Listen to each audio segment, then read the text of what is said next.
is Joe Bravo, and I am an artist that paints on tortillas. Well, the way I started painting on tortillas was back in college, about 30 some years ago, a long time ago. I had paints and brushes. I had an art assignment due, but I didn't have the money for canvas. So I was sitting there eating breakfast, and I'm looking at a corn tortilla, and it was pretty durable. So I thought, hey, why not? So I got some paints, and I did like a little Mayan iconic figure, and it turned out great. So I did about four more. And I ended up doing a hanging mobile, and I turned it in as a class project, and I think I exhibited somewhere else. But anyway, I totally forgot about it. They broke apart. I didn't preserve them at all. And 30 years later, an alumni, reminded me, or she said, remember that tortilla artist from college? I said, that was me. And she said, what a great social, political statement that was. So I started thinking about it, doing research on different varnishes, how to preserve them properly, and I mean, all kinds of problems that I have now solved, and here I am. What I'm trying to do is have something for everybody that appeals to people, and not just Latinos, but non-Latinos as well. Some of them are tongue-in-cheek, like my chile con carne. Some are religious in nature because, I want to be representative of a Latino culture. Some of them, I have like La Virgen de Guadalupe. I have Cantinflas, which was a Mexican comic. Maria Felix, who was like the top Mexican diva in the 50s and 60s. And I also have some, Asian-inspired pieces, paintings that I did last summer. I went to Hong Kong, I exhibited over there, and I wanted to see how Chinese themes would work on tortillas.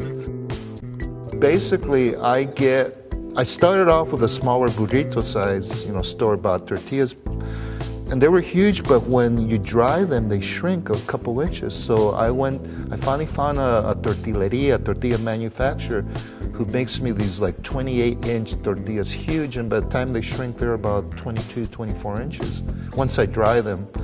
And then first I get them, they just look like store-bought tortillas, they're white. Then I dry them naturally for a couple days, and then that's when they're really brittle, that's when they break, and that's when I put them over my stove top, and I get these different burnt marks, and I might have a glass of wine and just trip on it and go, oh, that looks like a leopard, or that looks like this or that.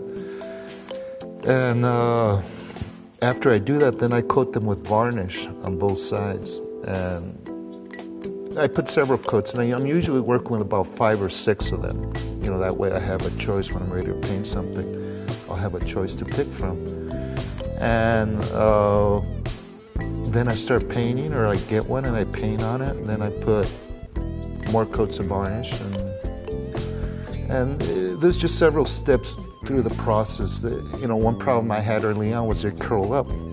So what I found out was, once I have the varnish, I kind of warm them up, and then the varnish kind of makes them flexible and pliable. Then I put weight on them, and that straightens them out.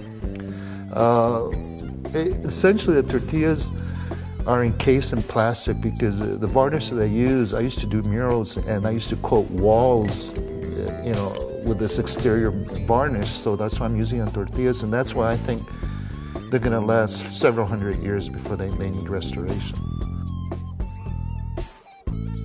I think culture is a constantly evolving thing.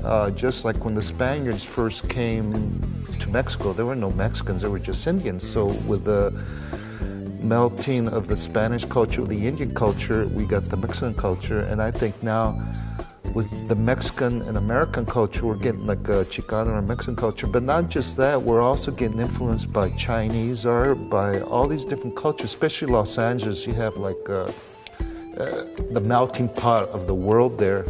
So, and I know artists from different cultures and ethnic groups, and it's great to just exchange ideas and, just do art.